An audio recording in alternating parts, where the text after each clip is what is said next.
Well, by the same token, how has your laundry business overall evolved through the years? Mainly, like I answered the last subject, is a lot more Hmm. a lot more technology.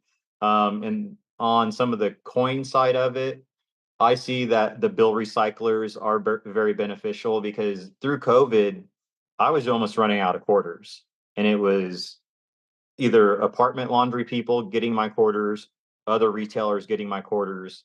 So like whenever you have the ability to, everybody has a $20 bill when they come to the laundry, but not everybody needs $20 in quarters. So on the changers, the bill recyclers was nice just because they're self-replenishing, and other brands have had, I guess, the bill breakers or uh, where you can throw in a 20 and get $10 in quarters and two $5 bills back. But I think that is key in some markets because you may have a business that only does $5,000 a week, but you may need $7,000 in quarters a week just because you have so many that could walk out the door. Last thing you want is a changer to run out of quarters.